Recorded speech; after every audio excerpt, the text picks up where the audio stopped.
absolutely exhausting. It's just so heavy and it takes forever. And it just felt like collapsing. We just seem to make things hard for ourselves. Come on, guys, come on! Hold it, hold it, hold it! The Photonis Ultimate Forces Challenge, an annual extreme endurance competition for athletes from across the globe. On the Indonesian island of Bali, 42 elite athletes push the limits of teamwork, tactics, and pure physical strength to prove who's the fittest of them all. Our last challenge has really taken its toll on our contestants, with multiple injuries throughout the team and a game with a very unexpected change. In the previous episode, our teams had to tackle an amphibious obstacle course that involved equal parts of swimming, lugging heavy objects, and running through water. It was by far our most physically draining challenge seen so far on the Photonis Ultimate Forces Challenge.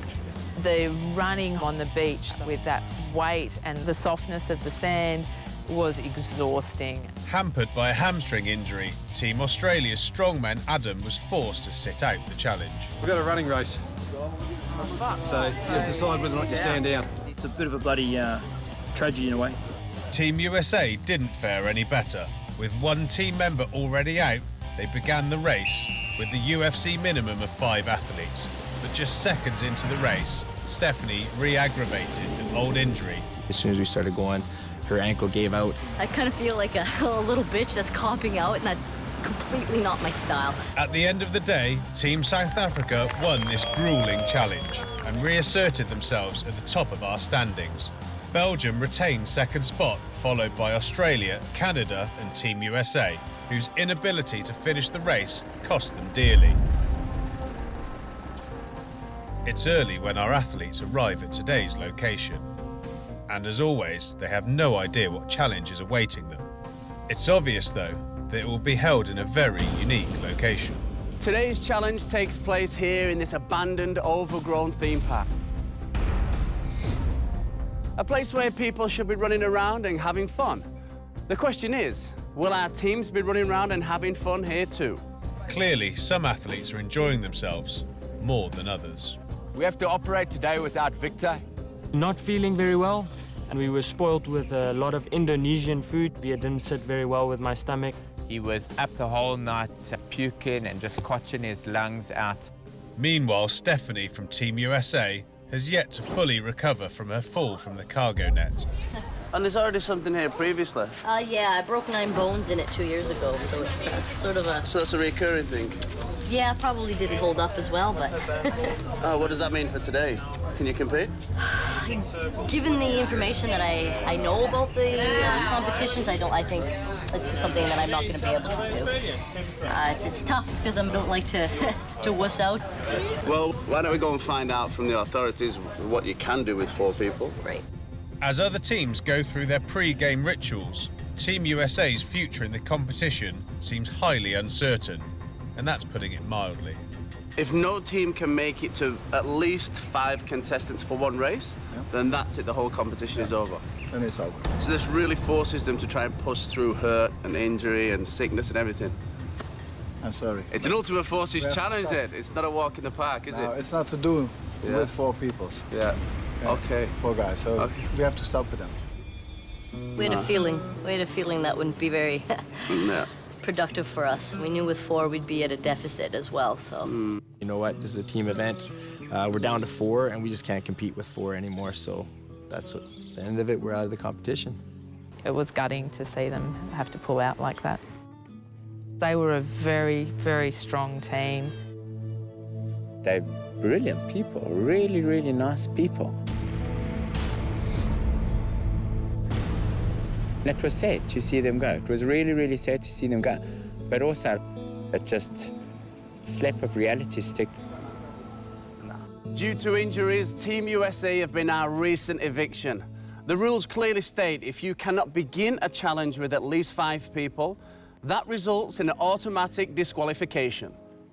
As the final preparations are made on the site of the challenge, the void left behind by Team USA infects everyone's spirit, especially those teams that are in the greatest danger of being sent home in the up-and-coming elimination round. Obviously, another team game and not being us was a great feeling because it's a great competition we want to be around as long as we can. We knew we were near the bottom of the pack, so we just wanted to keep moving up one spot to really stay in the competition, really. For the remaining 4 teams, the new challenge is about to get underway. In this challenge, each team has to run 3 kilometres through the abandoned theme park, overcoming a few familiar climbing obstacles along the way. And speaking of familiar obstacles, this event marks the return of one of the athletes' least favourite toys, the handbag. We started outside the theme park, and when we got to the start line, we were told we had to take the handbag. We have to carry this handbag through the park, over all the obstacles in the shortest amount of time. The cat crawl marks the race's halfway point. Once completed, the teams have a 1.5 kilometre backtrack. And yes, in this military-grade course, they must repeat all the climbing obstacles again. To push individual athletes to the extreme, today only 5 members of each team are allowed to race. This actually works to the advantage of Team South Africa, which has lost Victor to a stomach virus. First up, we have Team Canada, which currently occupies last place in the overall competition. However, the Canadians are the only team that are entirely healthy. This could work as a huge advantage in the final stretch of the challenge. We actually joke about it. I think we're the only team that has had all 6 ready to do every single one. If this competition lasted a couple more weeks, maybe we'd keep climbing because I think it's a battle of your immune system, injuries. I think everyone's a little bit scratched and bruises, but very, very minor compared to maybe some of the other teams. Team Canada are showing they are fit, but the difference today is tactics, especially in a race that doesn't play into the Canadians' strengths. Climbing ropes isn't a big thing for our team. We have some really strong runners, so we're trying to find out who was going to be able to carry the weight, who wasn't going to be able to carry the weight, who was going to be strong on the rope wall. So we kind of broke it up in steps, did baby steps, right? Start with the steps, who was going to take the lead, who was going to fall back, and who was going to be in the back to push the weaker people. The team decided that JJ would sit the race out. But because team spirit is the fuel that drives Team Canada, JJ decides to run along with the team for moral support. Meanwhile, the team makes an effort to overcome the dreaded cargo net. And just kind of focusing on getting 1 or 2 people over at a time so that you're not getting too much slack on the rope. Everyone else was pulling on the rope to make it tight. The UFC have purposely placed bags filled with rocks at the beginning of the course to wear our athletes out. It's a military tactic meant to break the athletes before they reach the tougher obstacles on the course. Just drop it. Drop it, Matt. Playing into individual strengths is a sure way to move fast, but an equally important element of the Ultimate Forces Challenge is spontaneously and cleverly adapting to the unknown. We kind of worked out a system ahead of time that Brooke, our big guy, we'd be standing on his shoulders to get up as high as you can, so it's less climbing you have to do. A clunky but effective strategy, but Team Canada's tallest member, Matt, is too fatigued to play an important role in this human ladder. They were playing on people standing on my shoulders because I'm the taller one. I was like, no, I can't have everyone stand on my shoulders as well, so I decided to drop down and people would step on my back to get onto Brooke's back. A lot of our shoulders are pretty stiff today. We had a really good rhythm. We're strong. Our guys are a very strong upper body. The girls were fairly fit. We did well. I think just working together, and we had so much fun with it. Sometimes the more fun you have with an event, the better you do. And we got a rhythm. The more rhythm we got, the more into it we got. And we're like, we're gonna take this home. We're gonna crush these teams. Yeah! Almost halfway, the team really does seem to have found the right rhythm and pace.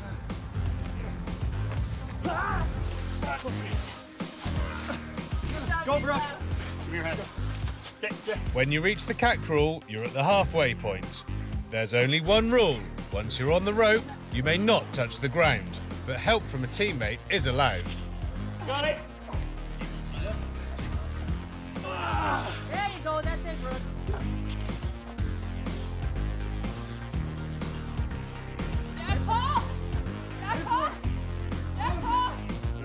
Already past the turnaround point, the Canadians realise that this challenge is tailor-made to their size and strength. We had some big guys, we have some height and some lots of strength and stuff, and I think it was just the will that powered through to get that one, right? And of course, it helps if you have a cheerleader on the sideline by the name of JJ. When we finished, we thought we had a pretty competitive time. We were pretty fast with our run, but I don't know if the faster run hurt us in the end.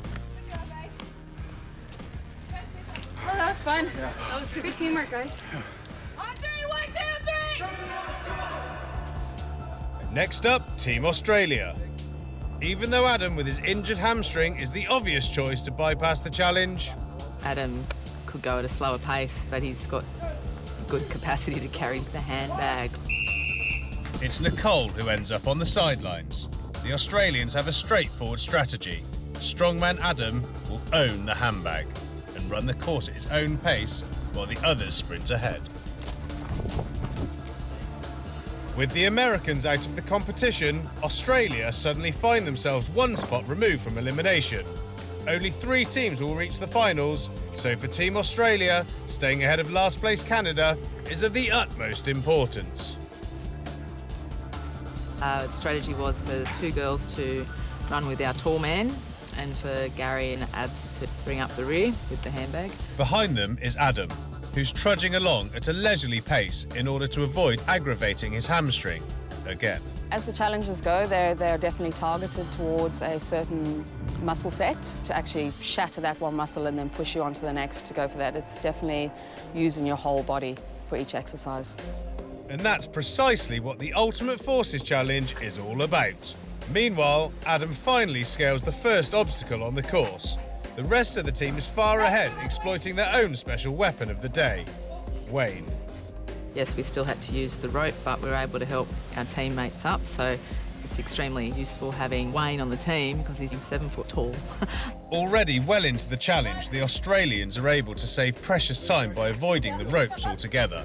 Unlike Team Canada, they use their strength to literally lift themselves over the bamboo. Full of adrenaline, Adam arrives and without warning tosses the handbag over the bar. Impressive for sure, but also lethal. Yep, I think maybe 3 or 4 of us in the team are brains. I wouldn't give it to all 6 of us. Lucky for Victoria, the rock narrowly misses.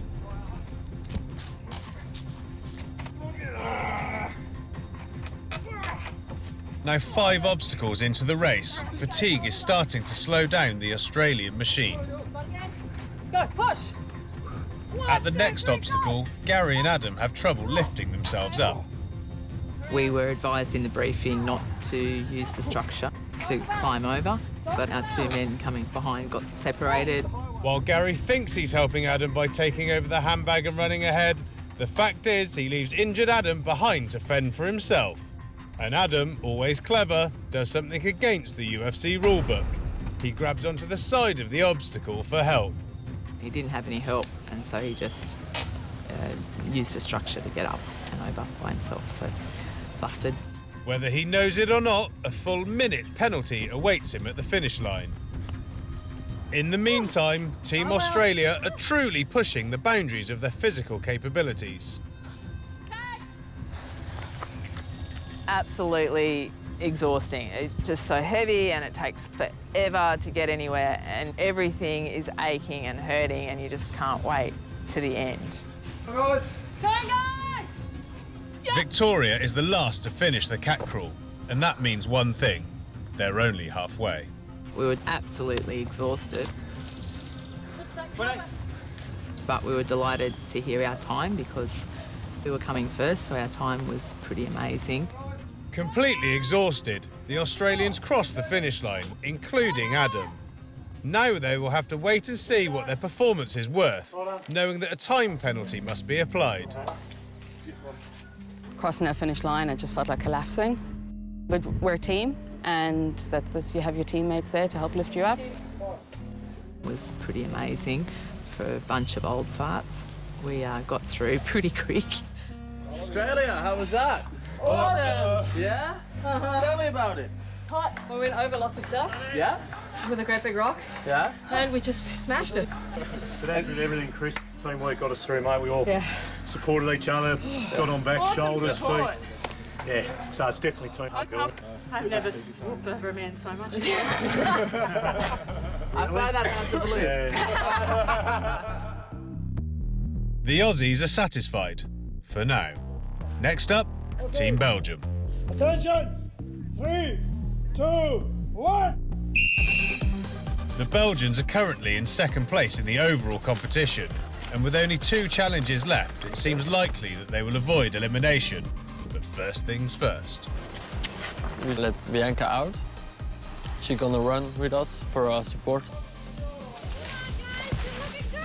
As always, they use their endurance advantage to jump out in front. Our tactic was to send Eva and Anka in front, and then we carry the handbag over. So the handbag is down and they can run to the next obstacle.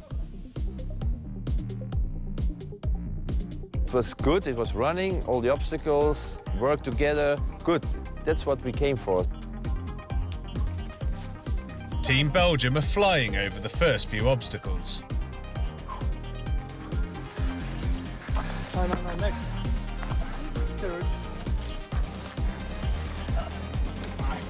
With excellent teamwork, they overcome every obstacle with relative ease, but the difficult cat crawl still awaits them.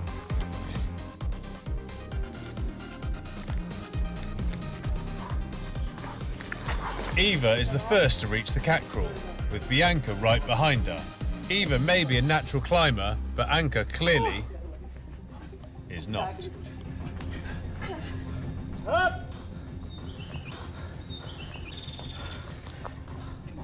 Come up! Anka, she didn't have the tactic to do that. She was a little bit slower, so we yelled at her and come on, and you had to do it. With some assistance, Anka reaches the other side, but then it's Bart's turn. The first few meters go well, but then he makes the huge mistake of touching the ground with his foot, over and over and over again. 1 touch or 10, it all results in the same thing, a 1-minute time penalty. Normally it's a meter or 2 above the ground, then it goes better. Team Belgium have excellently divided up their respective roles, but Bart's mistake on the cat crawl is going to come back to haunt them dearly. Superwoman Eva finishes the course first with the handbag. She is soon joined by Sander, who recovered nicely from twisting his ankle on one of the obstacles early in the competition. Anka, Bart and Rudy bring up the rear to complete Team Belgium. The clock stops ticking, but with a time penalty looming, they have to wait and see where they finish up today. Only 1 team remain before the Balinese theme park returns to its haunted state, and that's Team South Africa. Attention! 3, 2, 1! With their fittest member, Victor, sitting this one out sick, it was easy for the South Africans to pick their 5-man crew. Dwayne sprints out in front. The South Africans are eager to make it 2 wins in a row, but they'll have to use more than strength alone. On a military course like this one, strategy is crucial. So our tactic's going to be, we're going to stay as much as we can in a team of 2 and a team of 3. These 2 girls just flew. I mean, we were just fighting to keep up with the 2 girls. That they just managed to go incredibly fast, up and down over all these obstacles and carrying the rock with them too.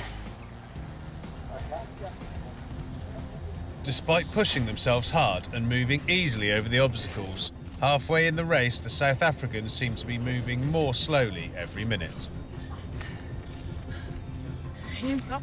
And to make matters worse, Diana somehow manages to break the handbag, making it much more awkward to carry to the finish line. When I had 2 rocks to carry through a challenge, But where other teams were a group throughout the whole challenge, South Africa are scattered. But Diana and Celeste seem to have found each other. Coming into the competition with 3 CrossFit girls, you cannot imagine the strength of these girls. And I think that the handbag itself required a point of finesse, which I don't think any single one of my teammates has. A lack of fitness, maybe, but Celeste shows pure power is not a problem. Instead of waiting for the rest, she also takes the lead by carrying one of the 30-kilo bags. Just a couple of metres more, and South Africa are done for the day. We made it through. I mean, we just seem to make things hard for ourselves. But yeah, good fun. Get in! Hey! Yeah. Well played, guys. While one of the UFC jurors is on handbag repair duty, the teams gather to see how they fared today. In 4th place, Team Canada. None of us were expecting to score that low. It definitely took the wind out of our sails. And then the top 3. In 3rd place, Team South Africa. Number 2, Team Belgium. and this means the winner of the obstacle run is Team Australia. But wait a second, there's one more thing. That was without the penalties. Australia and Belgium may have finished 1st and 2nd, but they are also the 2 teams that earn themselves time penalties. The penalty for both is 1 minute, which is enough to shake up our rankings. 4th place with a minute penalty, Team Belgium. We were 2nd. We had a good time, a good run, and then we heard about the penalty and we were like, it's like a big disappointment. Then come Australia. Also with a time penalty, this drops them from being today's winners to a disappointing 3rd place finish. Pretty impressed with our original time. If we didn't get that penalty, yeah, we would have won that one, which is pretty amazing. So that was a really fast way around and really great teamwork. And this means we have a new winner for the day. Team South Africa. It's nice to hear that we probably couldn't have gone quicker because we did everything properly. We didn't, put our feet down on specific obstacles. We didn't use things we shouldn't have used. 2nd place goes to Team Canada. Yeah! What a difference a minute makes. The penalties are a harsh reminder to the teams that in the UFC, if you don't play by the rules, you will lose. We crushed it, and then we're pumped, we're ready, can't wait for the next event and what else is coming at us. With Team USA now out of the competition, there's a slight shift in the overall rankings. With Canada now a 4th place, a more glamorous way of saying last, Australia remain in 3rd, Belgium in 2nd, and the mighty South Africans in 1st. Both myself and Celeste are not favourable on the water. Wait! This one! I'm not really a team player, but I just want to win. So if we're in a team, then the team has to win.